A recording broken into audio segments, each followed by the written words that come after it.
Order! Order! You are an incorrigible delinquent at times. Behave yourself, man! Well, it will be at least 4 weeks until the House of Commons votes on Theresa May's Brexit deal. The Prime Minister confirmed that the debate on her deal will restart when MPs return to Westminster after their Christmas break. The Labour leader Jeremy Corbyn accused the Prime Minister of wasting time.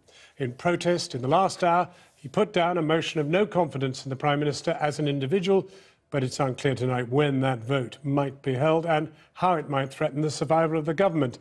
Our political editor, Gary Gibbon, joins us now from Westminster. Gary, could you tell us what's going on?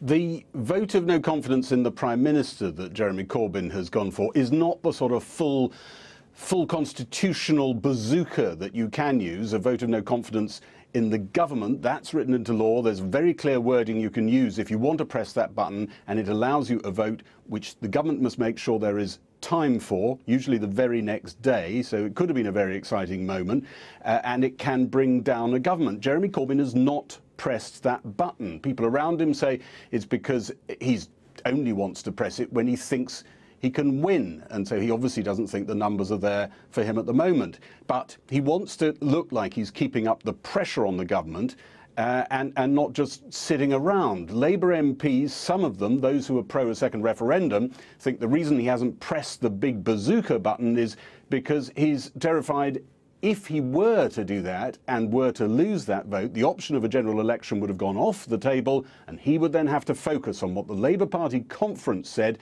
would be the second option, the second referendum idea, and he doesn't really want to go there. All this is happening on a day when the cabinet splits were in full display, lots of potential to turn the guns on the government over that. Labour didn't really pull that off today, I think it's fair to say, but they hope they've raised the temperature a bit. The temperature will be raised tomorrow in cabinet. It's a cabinet that looks like it's going to be a very heated, scratchy affair indeed, with the different factions emerging. Meanwhile, we don't know whether Jeremy Corbyn's going to get that vote this week. The government is saying they probably won't give him time for it. It might have to wait till January. He might have very slightly, if not shot himself in the foot, grazed himself a little bit today. Here's how the day went. Theresa May stands accused of playing for time. Today, she gave herself until the third week in January to have the vote on her deal. She cancelled last week. Today, they've been dragged kicking and screaming to announce a date to restart the debate. Theresa May knew she'd seen off his plan to call a vote of no confidence in her if she hadn't named the date. She also tried to bat away the Labour leader's other claims. Speaker, the right honourable gentleman asked me 3 questions during that response. Does the deal still have the confidence of the Cabinet? Yes. Does Cabinet collective responsibility still apply? Yes. Does the Cabinet want to avoid no deal? Yes, the Cabinet wants to ensure that we leave the European Union with a good deal, and that is this deal. In fact, there are at least 3 factions in Cabinet, and they're openly pushing different strategies for Brexit. The No to No Deal faction, including Philip Hammond, Greg Clark, Amber Rudd, David Gauke, dead set against no deal, thinking the time has come to see what other solutions get a majority in the Commons. We need to find out where the will of Parliament is, where the majority of MPs will vote in Parliament, and nothing should be off the table. We should consider all options. We all should consider each of the alternatives and set out what kind of deal Parliament is willing to pass, rather than simply criticising the proposal the Prime Minister has brought. The No Deal Isn't So Bad group includes Andrea Leadsom, Penny Mordaunt and, surprisingly to some, Jeremy Hunt. We have to deliver on Brexit, and that means we can't come up with something else in Parliament. We have to deliver on that result. The Theresa May's deal is the only game in town faction, might even be in a minority in Cabinet. I think the Prime Minister clearly, as you would understand, is determined to stick with it and try and get the deal through. There are many people in Cabinet who still share that belief. Increasingly, there are other people thinking, right, OK, let's assume for a moment that's not going to happen. What are the alternatives? She's in a minority Cabinet, not just a minority government. Well, I think that she is determined to get the deal through. I think most people around the Cabinet table are beginning to jockey to think about what the alternatives are. It is important for Parliament, but also for the government, for all of us to be thinking about what happens next at this critical time. And you're saying Cabinet Ministers, some of them, are already doing that big time. Yeah, Cabinet Ministers are, and I think in the absence of a big, open, comprehensive offer from Number 10 to Parliament, ministers are taking it upon themselves to put the feelers out, figure out what the lie of the land is, where different MPs are, and I think that is doing their job in the current circumstances. Back in the Commons, the Prime Minister's promise of a vote in 4 weeks' time on her deal didn't appear to be shifting opinion in her direction. Does she not think it would be wiser to seek an extension to Article 50? Rather, to seek an extension to Article 50 rather than to leave with no deal? Please do think again in holding this vote, in holding a series of standalone resolutions which mean that we can take a view and move on. As others have said, on Thursday it will be 100 days until Britain leaves the European Union. At the moment we have no deal and no plan B. Yep. This is a constitutional crisis because this House is not being allowed to express its will. The Prime Minister, under her breath, disagreed. So can I say to the Prime Minister... At the end of the session, Jeremy Corbyn stood up again. He'd decided, after all, he wanted to table a motion of no confidence in the Prime Minister, a plan that had been briefed out, dropped and was now revived in the space of a couple of hours. So, Mr. Speaker, as the only way I can think of ensuring a vote takes place this week, I am about to table a motion which says the following: that this House has no confidence in the Prime Minister due to her failure to allow the House of Commons to have a meaningful vote straight away on the withdrawal agreement and framework for future relationships between the UK and the European Union. And that will be tabled immediately, Mr. Speaker. Thank you. Theresa May then left the Commons.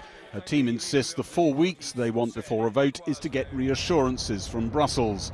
Labour's chief whip told Labour MPs if the government doesn't give time for that motion to be debated this week, Labour has secret plans to escalate its parliamentary warfare. Ambush is one of the main weapons in such guerrilla attacks, but today the Labour leadership slightly ambushed itself. Gary Gibbon. Well, now we're joined for Labour by the Shadow International Trade Secretary Barry Gardiner. Barry Gardiner, at the sort of very 11th hour, Mr Corbyn has called this motion of no confidence in the Prime Minister. Where's that going to get you? Well, look, the Prime Minister last week, as you know, called off the vote, which was supposed to be tabled on Tuesday of last week. That was a meaningful vote that we had worked very hard to secure and ultimately forced the Prime Minister into conceding. Now she called that off, saying that she was going to go to Europe, to the Council at the weekend, speak to the European leaders and bring back greater assurances that would pacify some of those on her own backbenches who were still saying that they would not support the deal.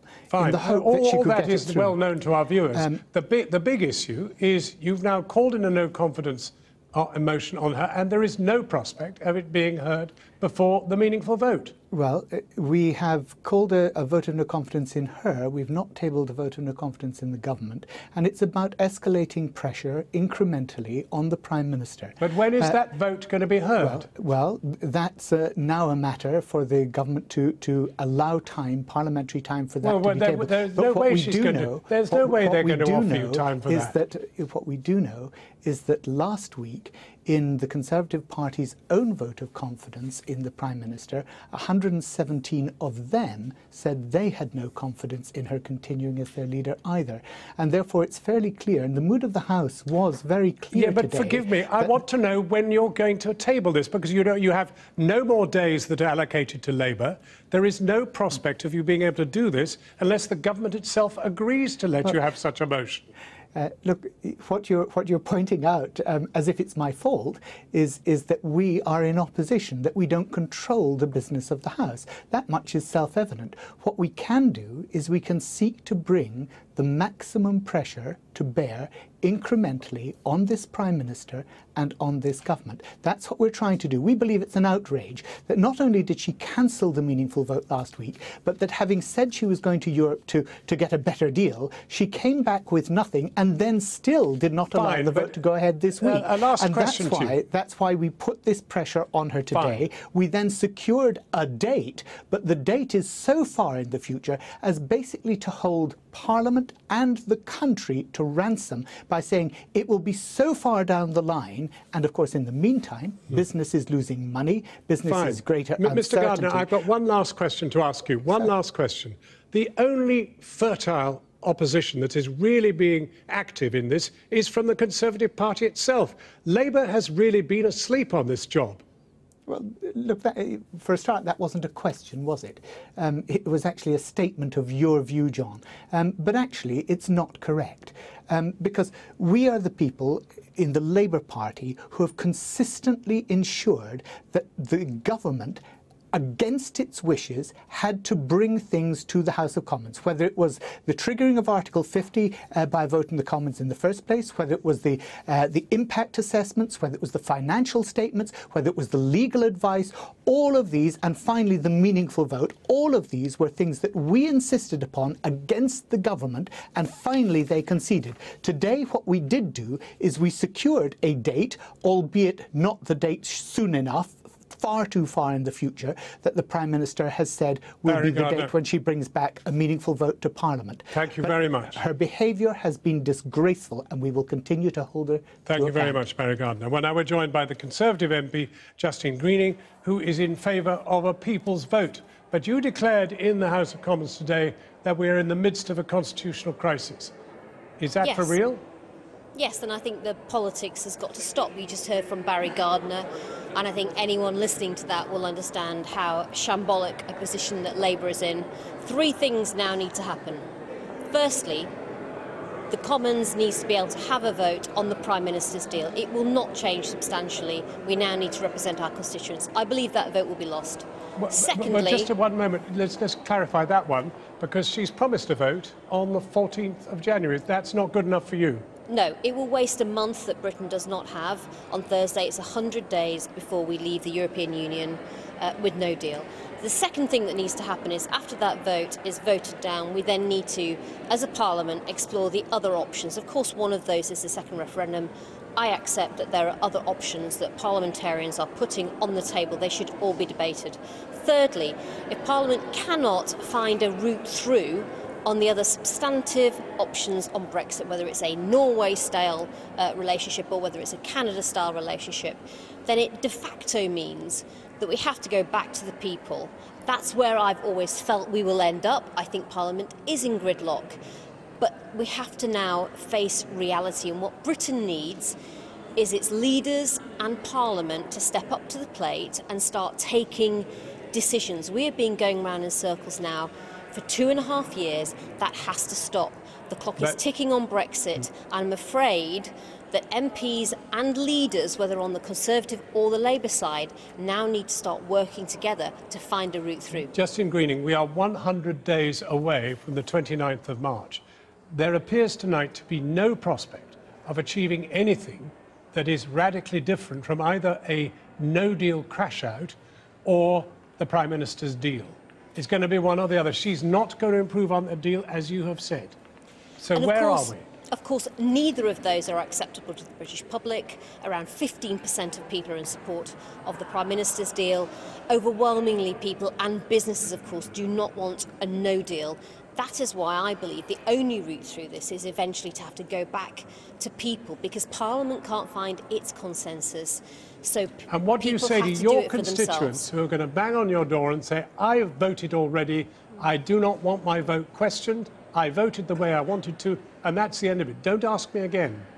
Well, of course, I regret that Parliament hasn't been able to work a way through Brexit. The problem has been that the plan the Prime Minister's brought forward on leaving the European Union is not what those people who voted for leaving the European Union wanted, and therefore Parliament has begun debating that. But the point is, we have to find a direction. There are a whole load of other issues facing our country which now need urgent attention, whether it's social mobility, whether it's housing, anything else.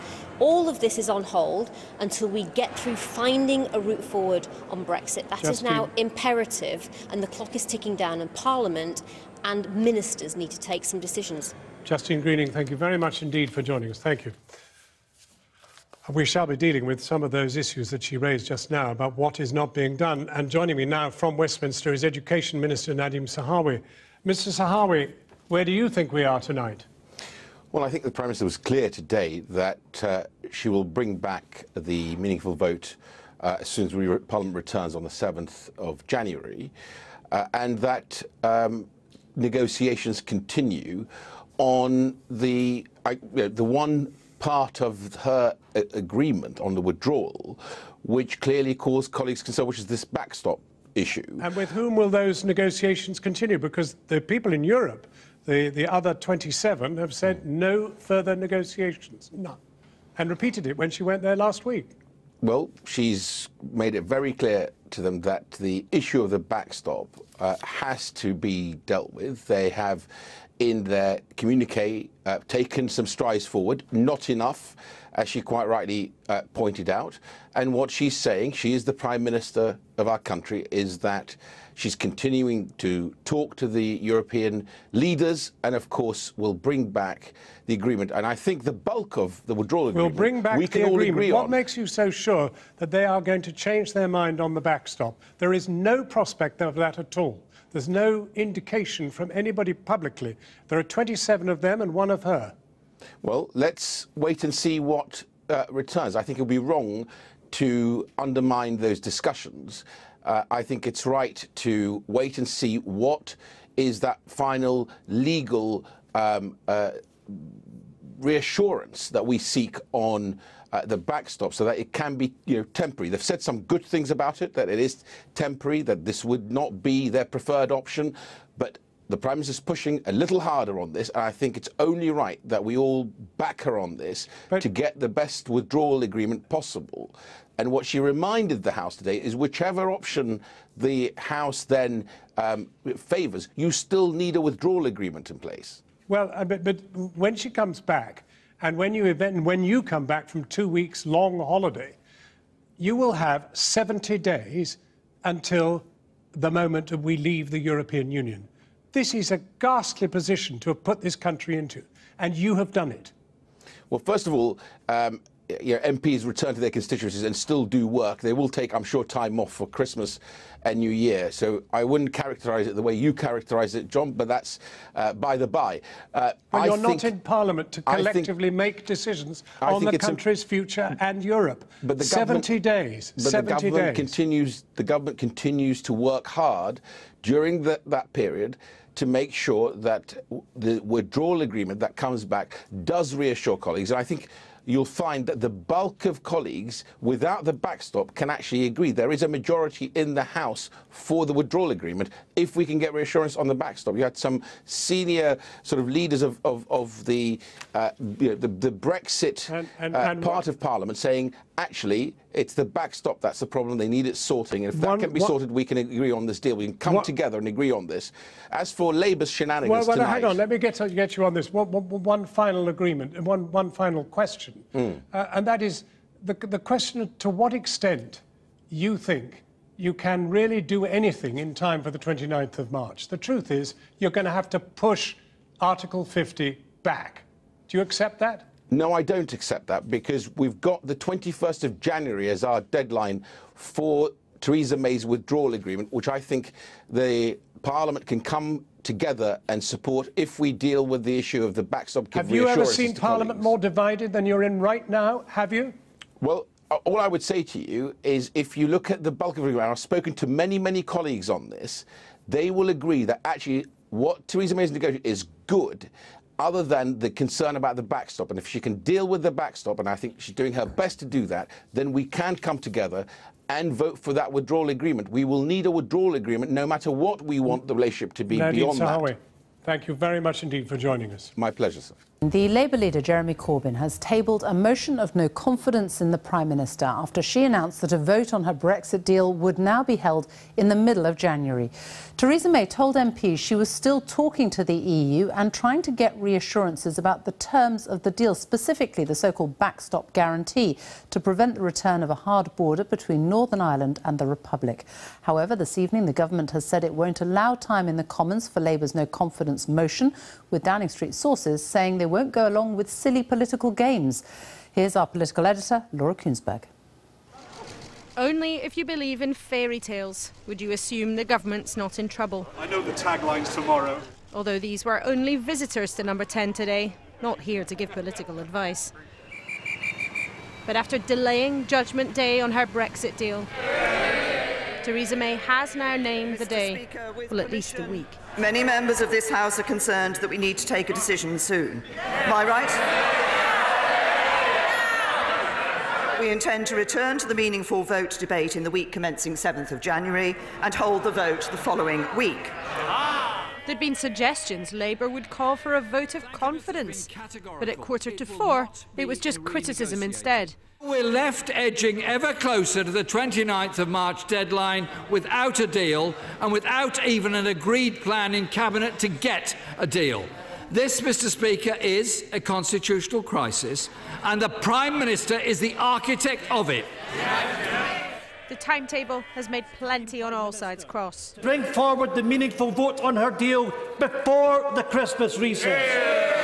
There is no reason to delay. Let us have that meaningful vote this week. I honestly do not think that businesses and employers and our constituents will understand why this House is going on holiday for 2 weeks when we should be having the meaningful vote this week. Isn't the reality that this isn't acting in the national interest, but in her personal interest? And neither her party nor the country will forgive her for it. If she were to go along to the EU now and tell them in the face of their intransigence, she told them to get stuffed, the huge proportion of the British people would be absolutely right behind her. After a couple of hours, you can see the Prime Minister slipping out on the left. She might have thought today's haranguing was over. I've listened very carefully to what members on all sides of the House have said. But just before 6, he was up again, so she had to sit back down. I'm about to table a motion which says the following: that this House has no confidence in the Prime Minister. Then she was off, the opposition determined to isolate her further. But for once, Theresa May's many Tory opponents might back her up. I am a loyal Conservative, and that requires me to support the Prime Minister, and I'll do so enthusiastically, and this is not hedging about. She is our leader, I will support her. We're not into playing parliamentary games on this. I mean, I understand the Labour Party has to do what it has to do on these things, but our main aim is to change the policy. There's trouble over the big Brexit vote, though. Ministers stretching the elastic of the government line. We need to find out where the will of Parliament is, where the majority of MPs will vote in Parliament, and nothing should be off the table. We should consider all options. Plenty of ministers, MPs and the opposition are frustrated about the delay to this vote. But stand down if you think Jeremy Corbyn's move is designed to topple the Prime Minister. It's a vote that wouldn't have that power. It could only embarrass Theresa May, stopping short of what many of his own MPs want him to do, to take a real shot at collapsing the government. But unless and until he thinks he could win such a vote, Labour simply won't go that far. On the other side, unless and until she's forced to, Theresa May, for her part, is not going to budge. So even though the Brexit clock is running down, neither of the main party leaders show signs of making a radical move that could unblock the gridlock. The Prime Minister and her small band of allies are still trying to make her Brexit compromise work. But on the clashing politics and all of the contradictory plans, there's plenty still stands in her way. Laura Kuensberg, BBC News, Westminster. Our political correspondent Ben Wright joins us now from Westminster. So Labour's motion of no confidence in the Prime Minister, is it on or is it off? It looks off, Sophie. Number 10 sources say they won't go along with what they call silly political games, and the government is quite entitled to ignore Jeremy Corbyn's demand today because he wasn't calling for a formal vote of confidence in the government. That would be the big parliamentary bazooka that could potentially collapse the government and lead to a general election, and the process for that is all set out in an Act of Parliament. But Jeremy Corbyn doesn't want to go there yet because, as Laura says, you know, he's only going to pull that trigger when he thinks he might have a chance of winning the vote. Today was about piling pressure on the embattled Prime Minister and trying to capitalise on a political crisis that shows no sign of diminishing as Westminster staggers towards Christmas. And so today you saw Tory MPs who are supportive of the Prime Minister's deal stand up in the Commons, incredulous they're going to have to wait another month before they get a chance to vote on it. Now, tomorrow the Cabinet will meet to discuss no-deal preparations. We've also seen several members of that talk openly about maybe giving Parliament a series of votes to try and whittle down various Plan B scenarios if Theresa May's deal is chucked out. There's also a lot of talk about Westminster of trying to find some sort of cross-party consensus for an alternative to the deal if it falls. But in this deeply fractured Parliament and with so little time left, it's hard to see where that's going to come from. Ben Wright in Westminster, thank you. The Labour leader had one pretty straightforward charge to level at the Prime Minister today. You are, he said, playing for time. She had just set the meaningful vote on her Brexit deal for the third week in January, a month away, as he noted. There then followed one of those games of political chicken that I wouldn't normally waste my breath explaining were it not for the fact that every dot and comma of this appears to be having a direct impact on the real economy. He proposed a vote of confidence in her, which he might have won. She said she would only accept a vote of confidence in her government itself, which she would probably have won. So it looks as if we're going to end up with no vote at all. If your response is, what a load of absurd nonsense, well, you might have a point. The trouble is that other stories in this bulletin tend to confirm that all this uncertainty is coming at a very real cost. Have you lost control of your cabinet? She's only just clinging on to her party. Now the Prime Minister's got to keep hold of Parliament. MPs angry today, not with her deal, but her delay, as she finally set the date for that postponed vote. I can confirm today that we intend to return to the meaningful vote debate in the week commencing 7th of January and hold the vote the following week. MPs rose up in objection to that timetable. I honestly do not think that businesses and employers and our constituents will understand why this House is going on holiday for 2 weeks when we should be having the meaningful vote this week. But as the Prime Minister defended her plan, Labour sprung their own. I'm about to table a motion which says the following, that this House has no confidence in the Prime Minister due to her failure to allow the House of Commons to have a meaningful vote straight away. So he wants a vote of no confidence in her as Prime Minister. But Downing Street says it must be in the whole government, which could bring it down. Labour aren't ready for that yet, so tonight, a standoff. We shall be demanding that there be a vote on this process as soon as possible. And we will then keep all our options on the table of what we're going to do next. We are serious about Parliament having a vote on this EU deal. And if she does have the confidence of MPs, well, what about her cabinet?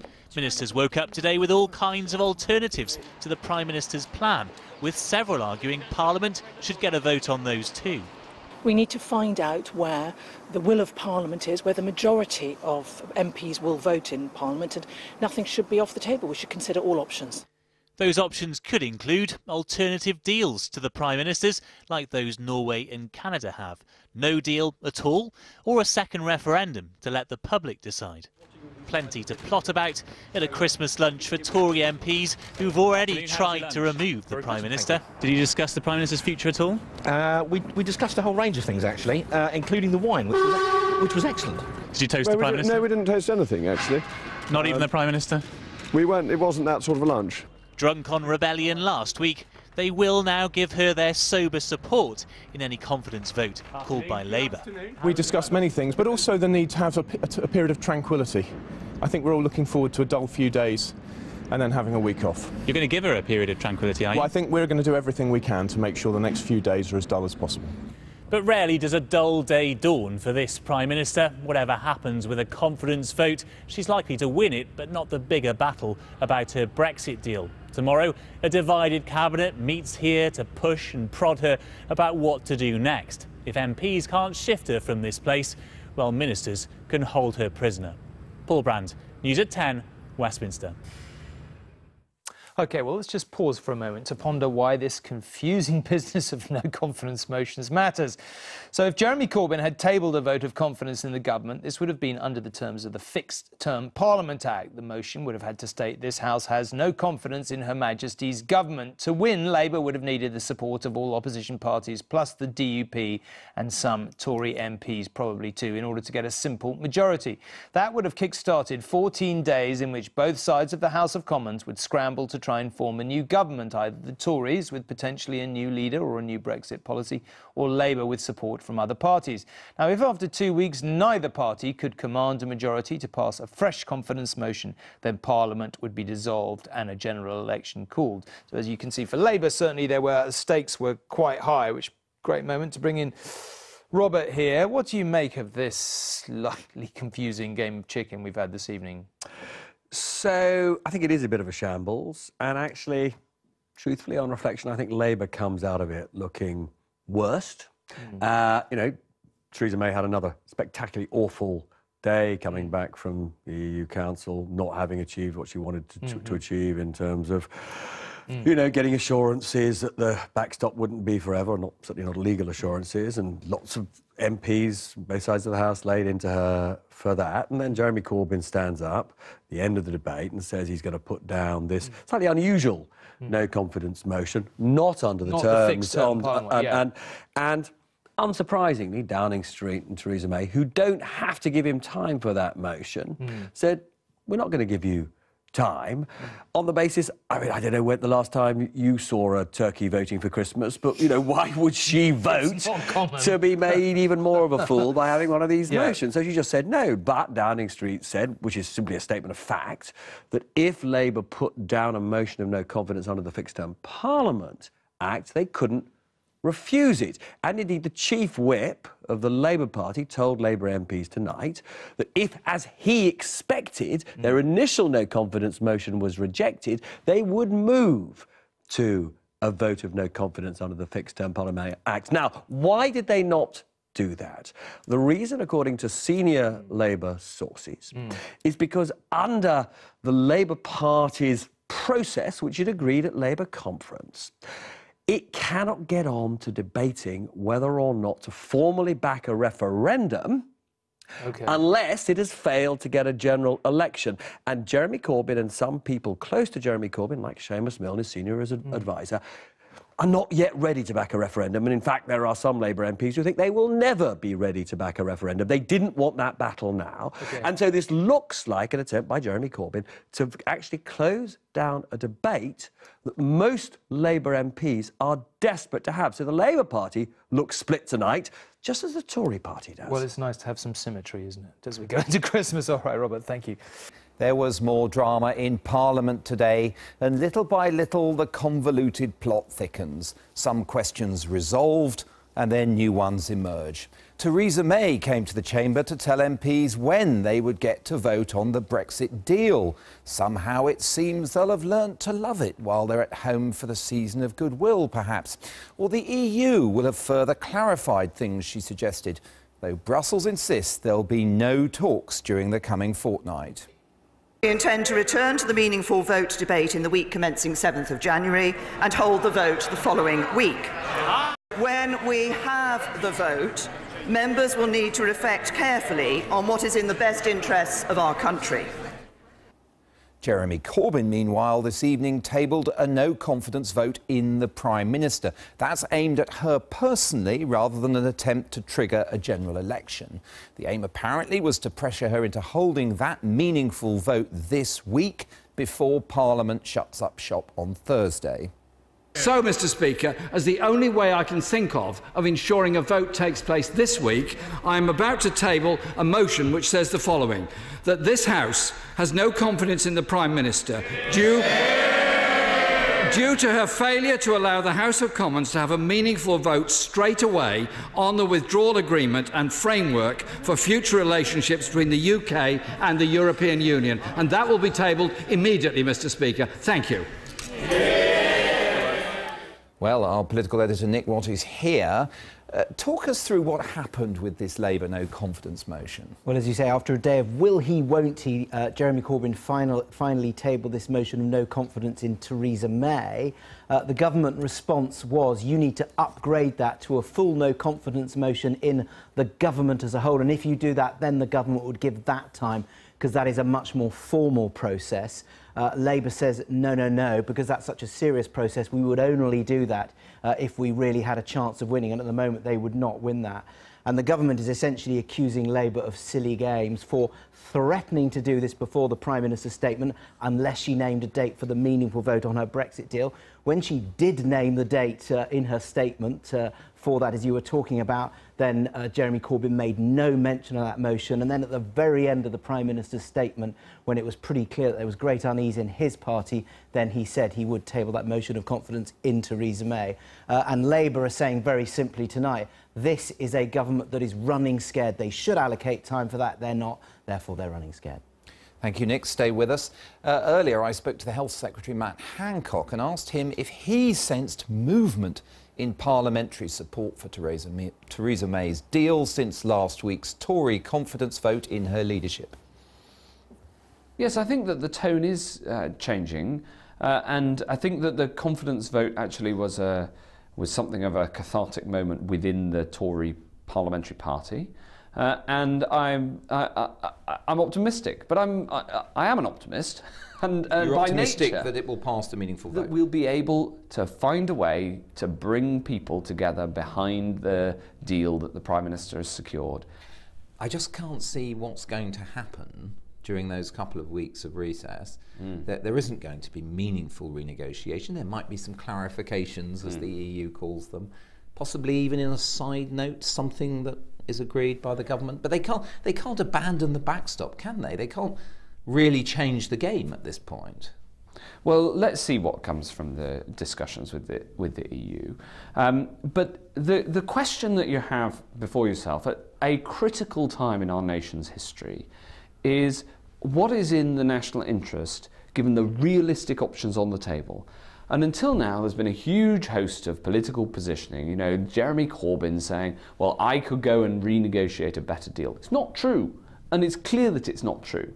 If it's clear there isn't a majority for the government's, either because there is a vote or it's still clear early in January, it's just not going to go that way. What do you think of the idea voiced by Liam Fox, the idea that various views could be put to the House of Commons for voting? It might be, I suppose, more of a Norway-type relationship, a closer relationship. There are options apart from a second referendum and no deal and the government.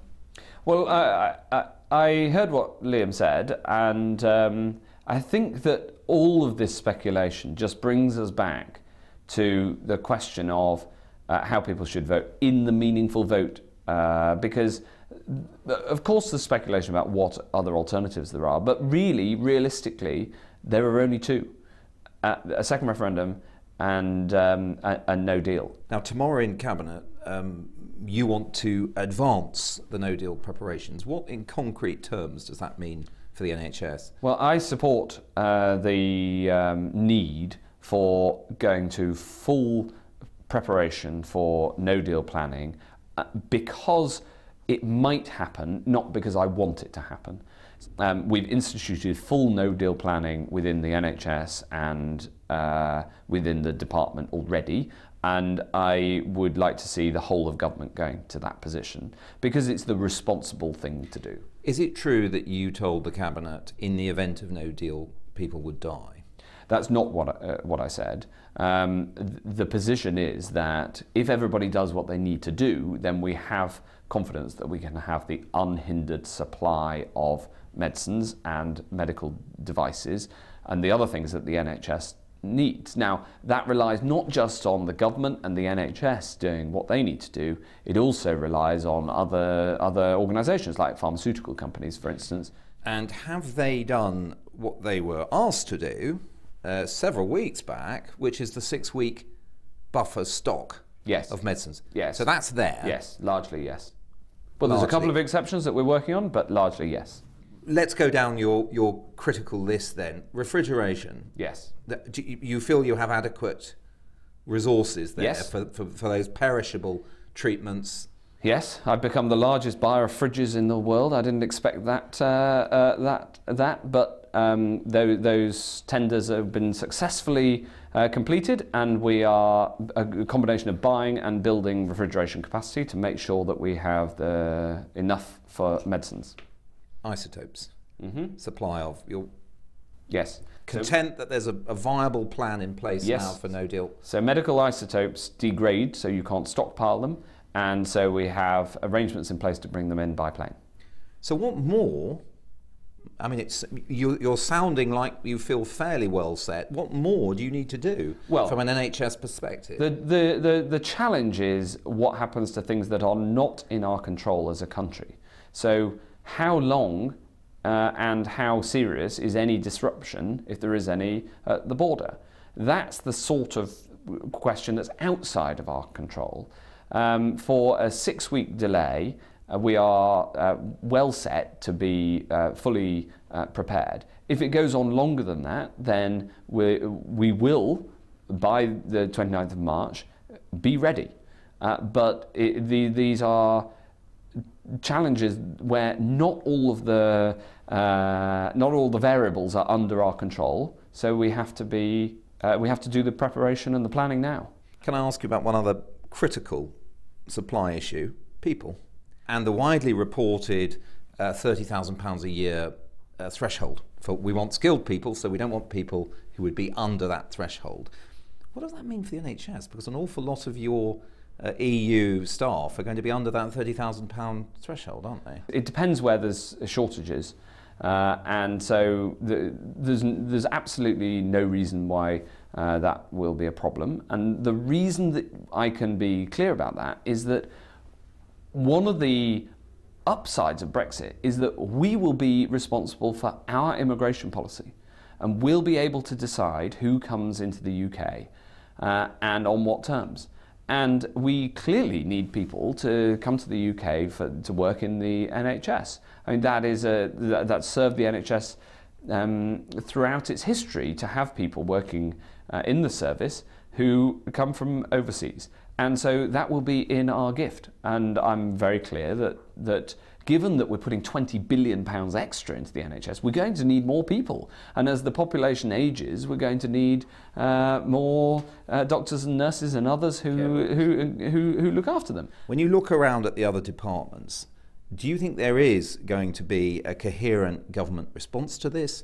Is the Treasury holding back, as some of your backbench colleagues claim, that the Treasury won't put the money into some of these no-deal preparations? Well, I think it's vital that the whole government moves to planning for no deal, because that is a potential scenario. You know, but some departments are lagging behind then. Well, they need to do more. In the health department, we plan for contingencies that you don't want to happen all the time. You know, all sorts of health consequences, epidemics and what have you. So we're used to this. The government needs to move to no deal planning now, and the reason it needs to is so that should that happen, even though we don't want it to, that we will be as ready as we can be as a country. Well, that was the Health Secretary talking to us earlier. So the government now pins its hopes on a slow thaw over the break among those frigid in their hostility to the withdrawal deal, and maybe a small present from EU negotiators in the form of some type of further clarification on the backstop. But what if that isn't enough still to get the Prime Minister's deal over the line in the new year?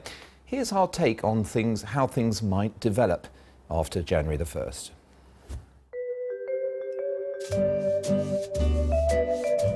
In a common statement today, Mrs May said MPs would resume the debate on her Brexit deal in the week of the 7th of January. The meaningful vote will take place the following week. The vote was due to take place last week, but was put on hold after several days of debate revealed that the PM was going to lose, and lose big. But I can confirm today that we intend to return to the meaningful vote debate in the week commencing 7th of January and hold the vote the following week. Meanwhile, the EU is adamant the deal is not up for renegotiation. We have to exclude any kind of reopening our negotiations on the withdrawal agreement. After the MPs' vote, the government has 21 days to set out what it intends to do, and a further 7 days to bring any Plan B to the House. Potential Plan B options include pursuing closer arrangements with the EU, the so-called Norway option, leaving on the basis of a managed no deal, allowing MPs to vote on their own amendments, or holding a second referendum. Theoretically, this motion could happen as late as the 13th or 14th of February, which, coincidentally, is the day the House rises. Well, Nick Watt's still with us. Nick, I mean, look, the Prime Minister prolonging this for weeks longer, tightening the legislative time she's got to get anything through. I mean, why? Does she know something that we don't? Well, she's saying that she's not giving up for those two principal reasons you were talking about. One is she's still talking to the EU, and the second is that maybe the Brexiteers will calm down over the Christmas period. Now, in terms of talking to the EU, yes, she's talking to EU leaders, but she's not talking to the institutions where the actual decisions are made. And the Prime Minister has said she would like a deal that gets the DUP on board. Now, to do that, she's either got to strike out the Northern Ireland backstop, which is designed to avoid a hard border in Northern Ireland, or have written into withdrawal agreement an exit date or a unilateral UK mechanism to get out of that. Now, the EU is not going to agree to those, so that's a very tall order. In terms of Brexiteers having another think about this after Christmas, one minister said to me, look, what you've got to look at is this deal, it's a bit like a turd. Nobody really likes it, but the thing about a turd is it's a thing, and all those other options you were talking about there, Norway, second referendum, there won't be a majority for that, and they're hoping that the Brexiteers, who were sounding a little more supportive of the Prime Minister today, will come back in the new year, they'll hold their noses, and they'll pick up this rather unpleasant Yule log. Yes, Absolutely, OK. yes. So let's go through Jeremy Corbyn's considerations over the same period, because we were talking earlier about this attempt at a no-confidence motion tonight aimed at the Prime Minister herself. Obviously, some other party leaders want it to be the full-blown thing, an attempt to try and bring down the government. How does he calibrate his strategy over the next couple of weeks? Well, clearly, he was very, you know, we talk about Theresa May having bad days. He did not have a particularly good today with the will he, won't he on this no-confidence motion. But he wants to sort of take it very, very cautiously, because in terms of a no-confidence motion, he has one shot at it and he's got to get it right. But it's important to remember that when you look at these various options that are out there, Norway, Jeremy Corbyn doesn't like that because that is basically membership of the single market. A second referendum, he doesn't like that because that essentially is being seen as the Remainers who lost having another go at it. What he's absolutely adamant should happen is Labour's idea of the UK negotiating membership of a permanent customs union, and it may well be that that could be the one thing that actually you could find that there would be a consensus on that, but that would need a big negotiation, and to do that you'd have to request an extension of Article 50. Prime Minister saying no to that, but interestingly Andrew Mitchell, former Chief Whip, raised that very thought this afternoon. Excellent, thank you very much, Nick.